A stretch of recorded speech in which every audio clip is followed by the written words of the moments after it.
गुजारिश है कि अपनी सीटें ले लें। मैं आपको ये कहने के लिए नहीं आया हूं कि मुझे नेता बनाओ। मुझे अल्लाह ने बहुत इज्जत दी है।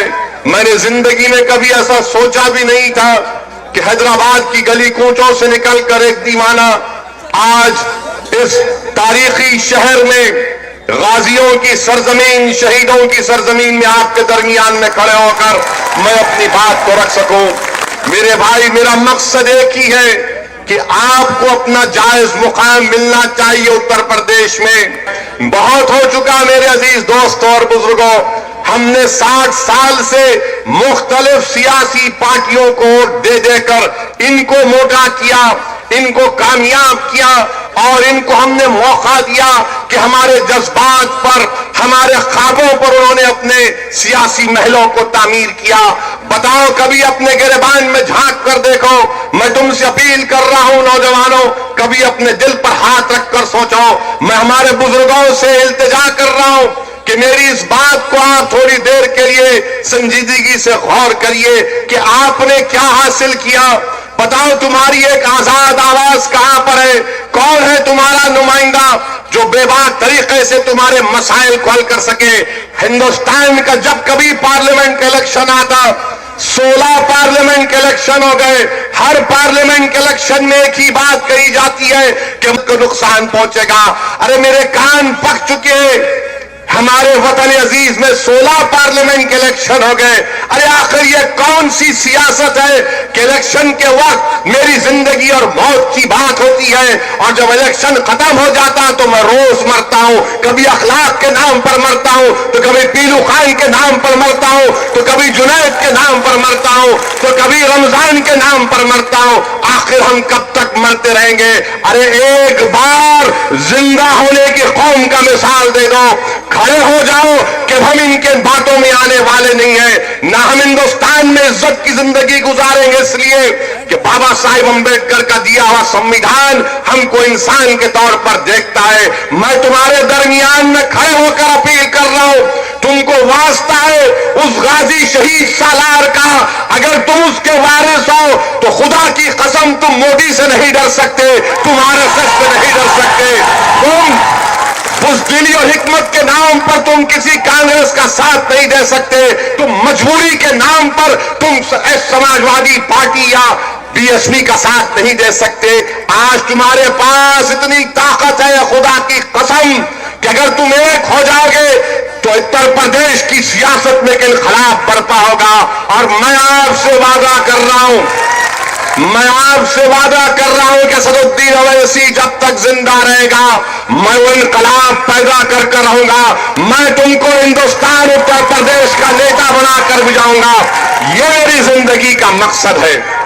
मेरे अजीज दोस्तों और बुजुर्गों, इल्जाम तो हम पर बहुत लगते हैं कि ओवैसी आया है, वोट काटने के लिए आया है।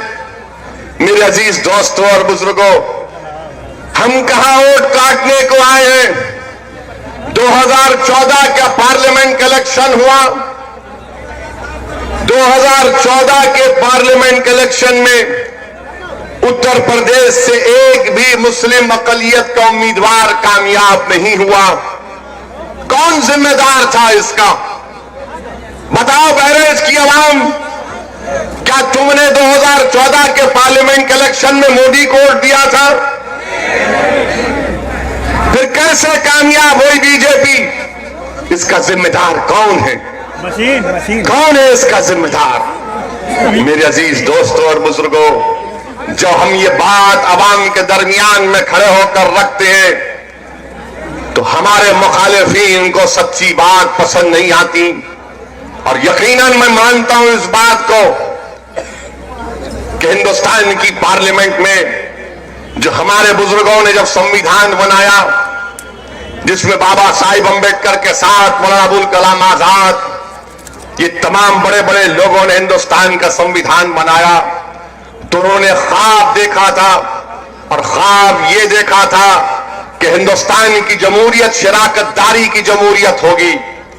हर तबके, हर जात, हर मजहब के लोगों की नुमाइंदगी हिंदुस्तान के पार्लियामेंट में होगी।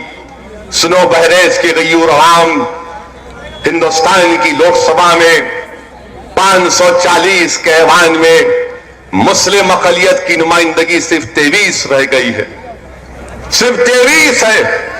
और तुम जानते हो मेरी इस बात को कि जब तक आपके नुमाइंदे कामयाब नहीं होंगे, आपकी आवाज, आपके मसाइल हल होने वाले नहीं है। आपके गांव, आपके शहर में कोई पानी के पीने के पानी का इंतजाम नहीं करेगा, बच्चों के लिए स्कूल का इंतजाम नहीं करेगा। हमारे मासूम बच्चे पैदा होकर बीमार हो जाते हैं, उनके लिए अस्पताल का इंतजाम नहीं होता। हमारे बस्तियों में एक मिसाल ये, कभी नहीं सुधरेगा ये। इसने हिंदुस्तान के संविधान के ऊपर हाथ रखकर कसम खाई कि मैं किसी से भी भेदभाव नहीं करूंगा, चाहे वो हिंदू हो, मुसलमान हो, शेड्यूल्ड कास्ट हो, शेड्यूल्ड ट्राइब हो, बैकवर्ड क्लास हो। मगर उत्तर प्रदेश के चीफ मिनिस्टर ने संविधान की जो कसम खाई उसको भूल गए और बार बार यही बोलते हैं, ये बाबर की औलाद को वोट मत दो, हमको अली नहीं चाहिए। सुनो उत्तर प्रदेश के मुख्यमंत्री, शायद तुमको इल्म नहीं है, मैं तुम्हारे इल्म में इजाफा कर रहा हूं। जो हिंदुस्तान का संविधान है, वो संविधान ये कहता है कि हिंदुस्तान का कोई मजहब नहीं है, हिंदुस्तान का, भारत का कोई मजहब नहीं है, भारत का मजहब इस्लाम नहीं है, भारत का मजहब हिंदुइज्म नहीं है, भारत का मजहब ईसाई नहीं है, भारत का मजहब बौद्ध नहीं है, भारत का कोई मजहब नहीं है। भारत तमाम मजाहिब के मानने वालों को मानता है और अगर कोई नहीं मानता तो भारत उसको भी मानता है। यह हिंदुस्तान की हकीकत है। मगर आरएसएस, बीजेपी और यहां का मुख्यमंत्री ये कहता है कि मुझे अली की जरूरत नहीं है। अरे मुख्यमंत्री, क्या तुम नहीं जानते कि अली ब्रादरान ने अंग्रेजों के खिलाफ जद्दोजहद की? क्या तुम भूल गए कि अली ब्रादरान को हिंदुस्तान की जमीन नसीब नहीं हुई? वो अंग्रेजों से लड़ते लड़ते उनका इंतकाल हो गया तो मस्जिद अक्सा के दामन में उनको अपनी खबर में जगह मिली। मगर ये ताज्जुब किस बात का? आखिर इतनी नफरत क्यों है अली के नाम से? क्यों नफरत है? अरे तुम तो संविधान के ऊपर कसम खाए हो ना मुख्यमंत्री, तुम भूल गए उस कसम को? क्या तुम्हारी नजर में अली बराबर नहीं है? क्यों तुम इस तरह की बात करते? अरे ये मुल्क अली को भी मानने वाला है, ये मुल्क बजरंग बली को भी मानने वाला है। ये हिंदुस्तान की खूबसूरती है। और ये कौन कह रहा है? ये भड़काऊ भाषण, ये भड़काऊ बैजान आपसे कह रहे हैं। मैं कह रहा हूं आपसे, कोई रोक नहीं सकता मुझे। मेरे अजीज दोस्तों और बुजुर्गों, ये आपको सोचना है। और ये मुख्यमंत्री क्या कहता है कि हम ठोक देंगे, हम ठोक देंगे। किसको ठोक देंगे आप? नेशनल ह्यूमन राइट्स कमीशन के पास 16 केसेस गए एनकाउंटर के। नेशनल ह्यूमन राइट्स कमीशन ने कह दिया कि 16 बच्चों पर पुलिस ने ज्यादती की, उनके आला ओहदेदारों के हुक्म पर उन्होंने गोलियां चलाई। अरे तुम मुख्यमंत्री हो, तुमको रियासत को चलाना है तो संविधान से चलाना है। और संविधान ये कहता है कि इंसान की जान हिंदुस्तान में उसका फंडामेंटल राइट है, कोई किसी की जान नहीं ले सकता। अगर क्रिमिनल है गिरफ्तार करो, कोर्ट में पेश करो। और जो मुझ पर इल्जाम लगाते हैं मैं फरका परस्त हूं, तो क्या यह बात सच नहीं है कि उत्तर प्रदेश में 2017 और 18 एक साल के दरमियान में 160 मुस्लिम अकलियत नौजवानों के ऊपर नेशनल सिक्योरिटी एक्ट लगाया गया, एनएसए लगाया गया, एनएसए। 1 साल तक बेल नहीं होती। आप बताइए, 160, ये मैं नहीं कह रहा हूं, इंडियन एक्सप्रेस अखबार में 29 मार्च को एक मशहूर स्कॉलर है, आलिम है, जिसका नाम क्रिस्टोफर जेफरले है, उसने अपने मजमून में लिखा कि उत्तर प्रदेश में 160 मुस्लिम नौजवानों के ऊपर NSA लगा दिया गया। हम पूछना चाहते हैं, ये इंसाफ है आपका? बताओ आप कि पूरे उत्तर प्रदेश में कुरैश बरादरी बेरोजगार हो गई, पूरे उत्तर प्रदेश में कुरैश बरादरी आज उनके घर में चिराग नहीं जलता, परेशान है, मगर आप अपना फैसला सुना चुके हैं। क्या वो इंसाफ पर मुबन्नी है? बताइए आप। मेरे अजीज दोस्तों और बुजुर्गों, आप आइए हिंदुस्तान के वजीर आजम मोदी के ऊपर आप सुनिए इनके कारनामे। हिंदुस्तान जो वोट दे दो, हमको चाय बेचने पर एतराज नहीं है, हरगिज नहीं है। आपने कहा कि चलो ये गरीबी से आया है, इसका साथ देंगे। चाय वाला हिंदुस्तान का प्रधानमंत्री बन गया, मगर अब आकर कह रहे हैं कि मैं चौकीदार हूं, मेरा साथ दो। अब आकर कह रहे हैं, बीच में कहा कि मैं मां गंगा का बेटा हूं, बहुत अच्छा है, आपका अकीदा है। फिर बीच में कहा कि मैं फकीर हूं, मैंने कहा तुम नजर तो नहीं आते। अब कहा कि मैं चौकीदार हूं।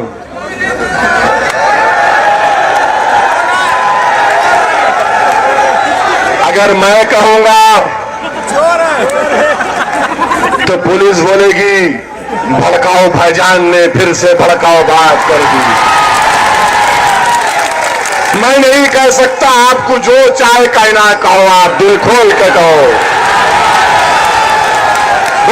दिल खोल के बोलो, दबा के बोलो।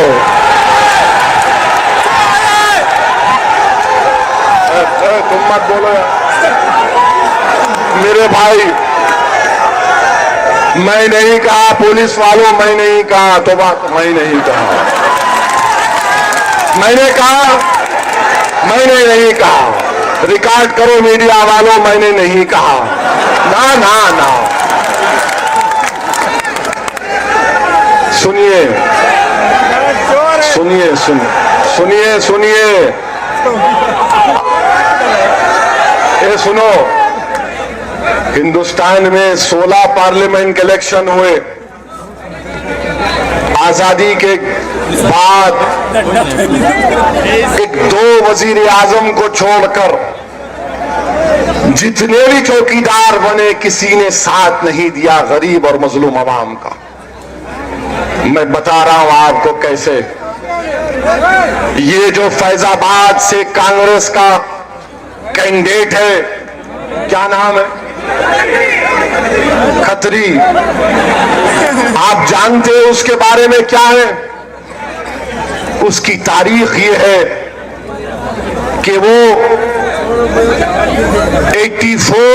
1984 में नौजवान तो लोग पैदा भी नहीं हुए थे, 1984 में MP बना था।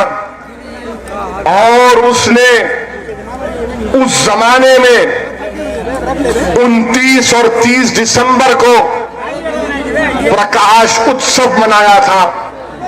लोग परेशान हो गए। ये जो कैंडिडेट है कांग्रेस के फैजाबाद से, इनके वालिद मोहतरम उस वक्त कोर्ट में डिस्ट्रिक्ट काउंसिल थे।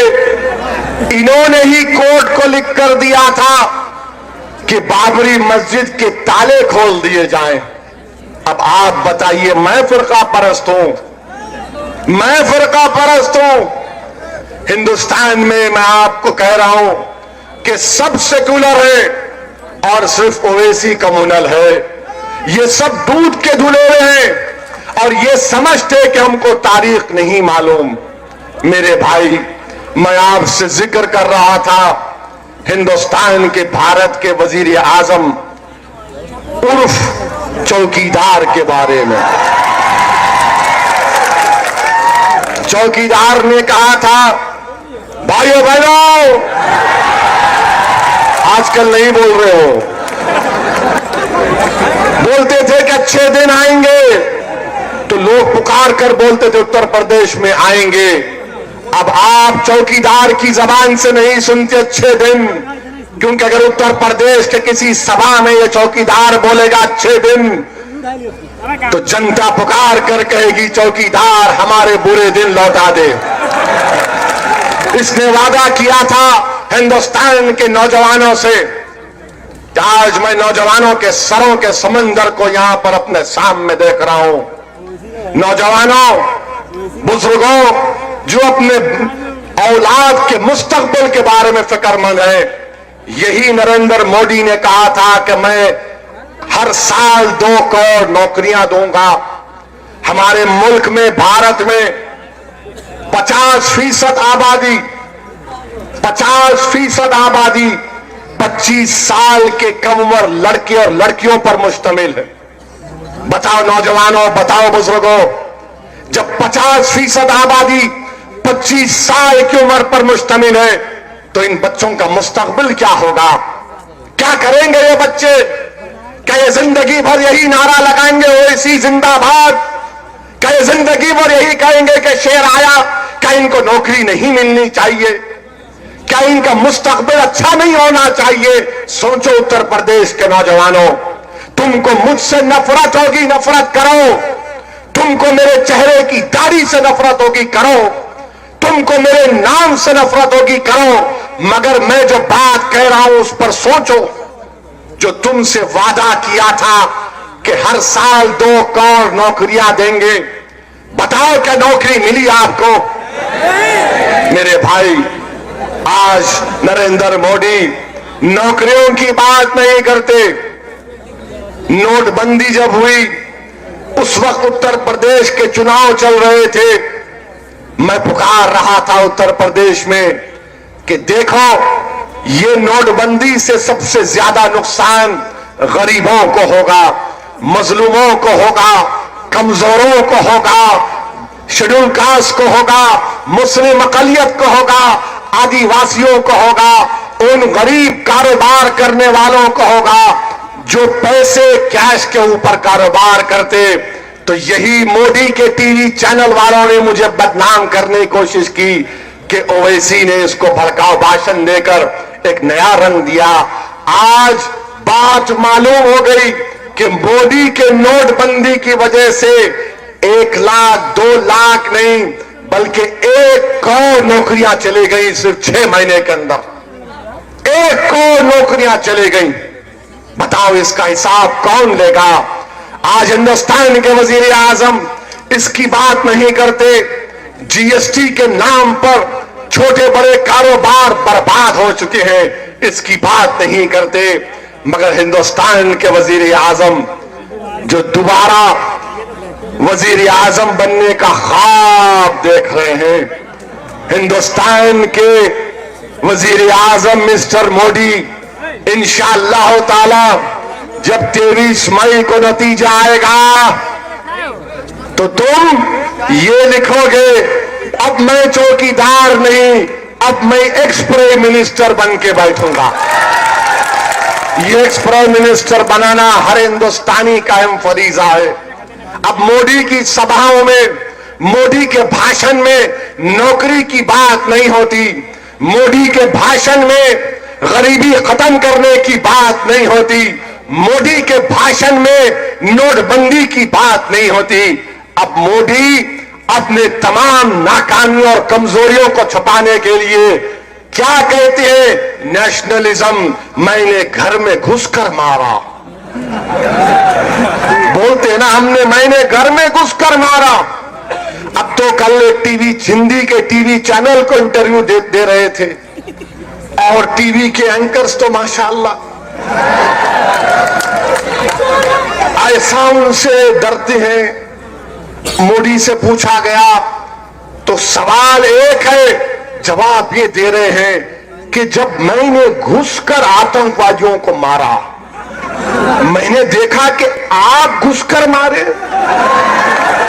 यानी आप कमांडो बन गए थे, आप एयरक्राफ्ट के पायलट बन गए थे। आप बंदूक लेकर घुस गए थे, आपने गोलियां तोप चलाई, ये आप कहां से आ गया?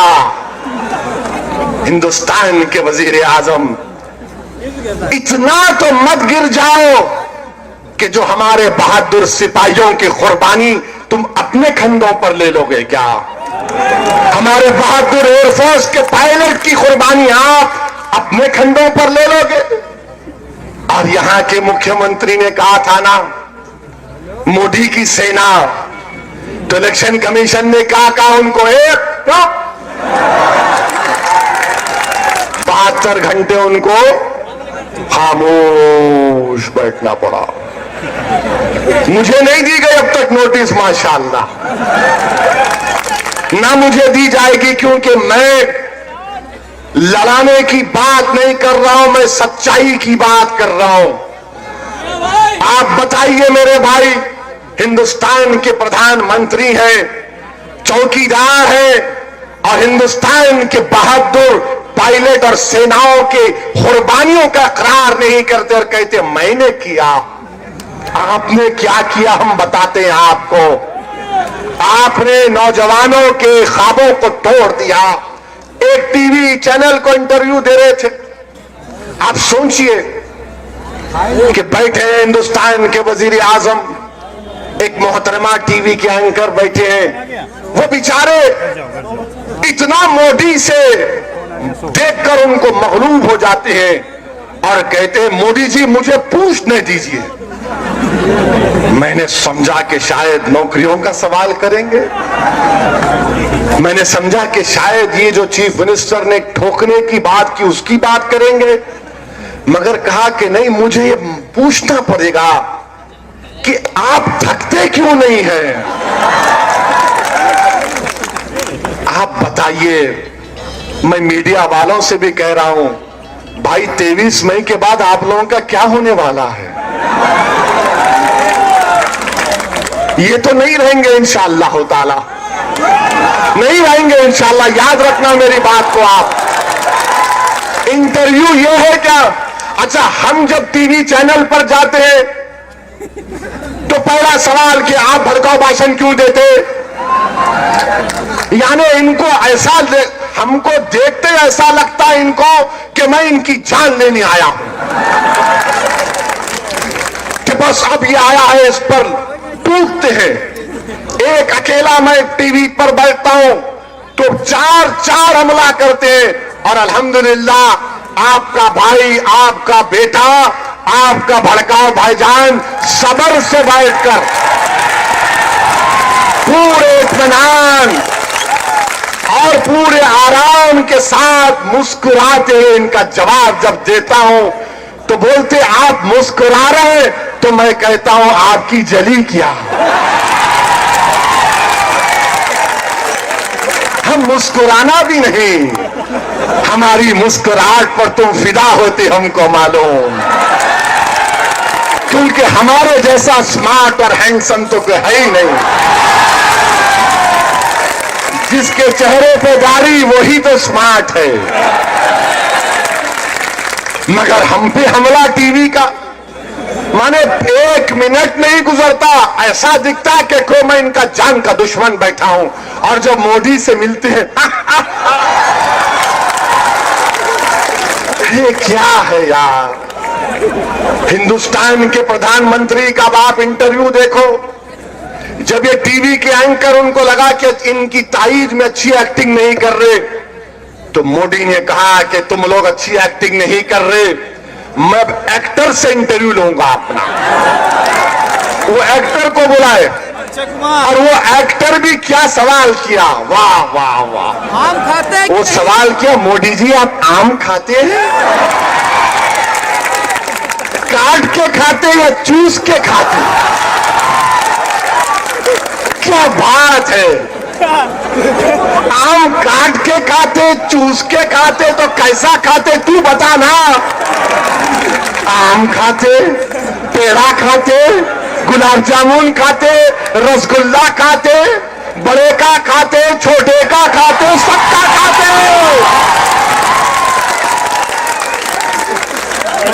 मगर इनसे पूछ रहे आप आम खाते काट के या चूस के? और हमारे प्रधानमंत्री इतना शर्मा रहे, हाय हाय हाय। यानी मैं तो इतना नहीं शर्माया था जब मैं अपनी शादी के बाद अपने ससुराल को गया था, इतना शर्मा रहा। अरे बाप, मैं बोला यार ये क्या हो रहा है हमारे मुल्क की जमहूरियत को। तो हिंदुस्तान के वजीर आजम का यही मामला। अच्छा, ये एक और इंटरव्यू में बात का इंकशाफ हुआ। मोदी ने कहा कि मैं ओबामा से तू कहकर बात करता हूं। तू और तू, ये कौन सा तू है? ये समझ में नहीं आया कि ओबामा मेरे को तू कहते हैं। और मोदी ने कहा, ओबामा ने मुझसे कहा कि मोदी जी आज सिर्फ 4.5 घंटे क्यों सोते हैं, ज्यादा सोइए ना। मेरा सवाल वजीर आजम से है, अगर आप 4.5 घंटे सोते हैं तो फिर पुलवामा में 50 किलो आरडीएक्स कैसा चला गया? अगर आप 4.5 घंटे सोते हैं तो सीआरपीएफ के हमारे बहादुर 50 सिपाही कैसे मारे गए? अगर तुम सिर्फ 4.5 घंटे सोते हो तो फिर तुमने नौजवानों को 2 करोड़ सालाना नौकरियां क्यों नहीं दी? अगर तुम सिर्फ 4.5 घंटे सोते हो तो फिर उत्तर प्रदेश में इतना खौफ का माहौल क्यों है? अगर तुम सिर्फ 4.5 घंटे सोते हो तो फिर तुम ट्रंप से क्यों डरते हो? ये ट्रंप से डरते हैं, ये खाली हमको देखकर बोलते मेरे पास 56 इंच का सीना है। मेरे भाई, ट्रंप ने क्या किया? ट्रंप ने कह दिया मोदी को, मित्रों ईरान से तेल खरीदना बंद करो। तो मोदी ने कहा ओके बॉस, कबूल है।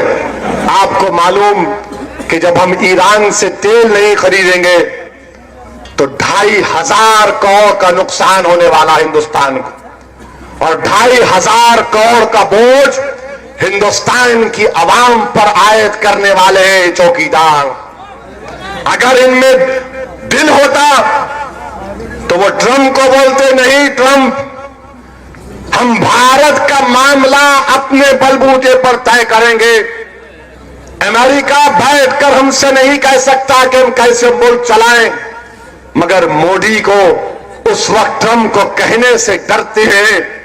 हिंदुस्तान के चौकीदार रहकर आप ट्रंप से डर गए। अगर आप वाकई में, अगर आपको हिंदुस्तान से टूट मोहब्बत होती, उसकी सॉवरेनिटी का लिहाज होता, तो आप ट्रंप से 2 अल्फाज में कहते कि नहीं हो सकता, मैं हिंदुस्तान के गरीबों पर 2,500 करोड़ का बोझ नहीं डाल सकता। मगर वहां पर हिंदुस्तान के गरीब याद नहीं आए, वहां पर एक अमेरिका का सुपर पावर इनको डर दिखा और डर गए ट्रंप से। मेरे भाई, ये इनके कारनामे हैं। और फिर हिंदुस्तान के वजीर आजम बोलते हैं कि मैंने मुस्लिम महिलाओं को ट्रिपल तलाक का कानून लाकर मुस्लिम महिलाओं को इंसाफ दिया। अच्छा, अब आप देखो, ये लतीफा सुनो आप।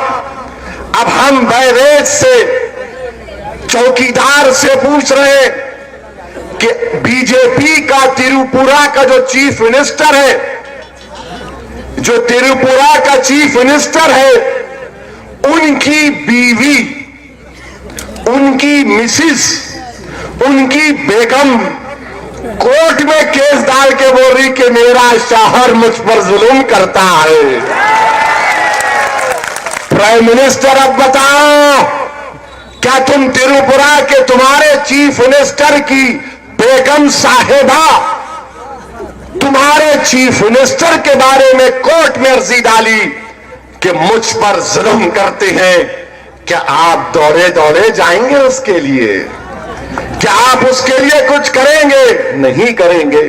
मगर वजीर आजम जब कहती है कि मैं मुस्लिम महिलाओं को इंसाफ दिलाना चाहता हूं। मैंने पहले भी इस बात को कहा और आज भी कह रहा हूं कि मिस्टर मोदी, अगर आपको मुस्लिम महिलाओं को इंसाफ दिलाना है तो जब आप गुजरात के चीफ मिनिस्टर थे, इकबाल बानो नाम की एक औरत जो 7 महीने की हामिला थी, आप चीफ मिनिस्टर हैं और आपके रियासत में उस बहन को, उस खातून को, उसकी आंखों के सामने उसकी 16 महीने की बच्ची के सर को दीवार से मार कर उसको कत्ल कर दिया गया और 7 महीने की हामिला को उसकी आंखों के सामने उसके खानदान के 12 लोगों को शहीद किया गया। उसके बाद 10 लोगों ने मिलकर उस 7 महीने की हामिला की इज्जत लूटी। क्या ये बात झूठ कह रहा हूं मिस्टर मोदी? 2002 का वाकया और 2019 में 2-3 दिन पहले सुप्रीम कोर्ट ने कहा कि इसको 50 लाख मिलने चाहिए। मैं तो उम्मीद कर रहा था कि सुप्रीम कोर्ट शायद जब 50 लाख अगर सुप्रीम कोर्ट ने दिए, क्योंकि उस औरत से नाइंसाफी हुई, हामिला है, इज्जत लूटी गई, हामिला है, उसकी बच्ची को मार दिया गया, उसके खानदान के 16 लोगों को कत्ल कर दिया गया। मैं उम्मीद कर रहा था कि शायद सुप्रीम कोर्ट उस वक्त की हुकूमत को भी तनकीद का निशाना बनाएगी। आज वजीर आजम चौकीदार कहते हैं मुस्लिम महिलाओं से इनकी मोहब्बत की बात करते हैं। हम पूछना चाहते हैं, क्या अखलाक की मां से इंसाफ होगा? क्या अखलाक की मां से इंसाफ होगा? चीफ मिनिस्टर उत्तर प्रदेश की सभा होती है, जलसा होता है, और जैसा आज आप यहां पर बैठे पहली सफ में, जिन पर अखलाक को कत्ल करने का मुकदमा है, जिन पर 302 का केस है, जिसने कि इबादतगाह में जाकर ऐलान किया कि आओ आओ अखलाक के घर में गोश्त मारो उसको, वो लोग पहली सफ में बैठकर मोदी जिंदाबाद के नारे मार रहे थे। बताओ, ये इंसाफ है आपका कि अखलाक की मां को इंसाफ मिलेगा? मेरे भाई, बताओ मेरे अजीज दोस्तों और बुजुर्गों, आसाम में शौकत अली एक आदमी है, गरीब है, 60-65 साल का है, उसका कारोबार है गोश्त बेचना 35 साल से। उसको रोककर उस ज़ईफ को मारा गया और कि तू गोश्त बेचता है, और फिर उसके मुंह में सूअर को डालकर कहा जाता है तू खा।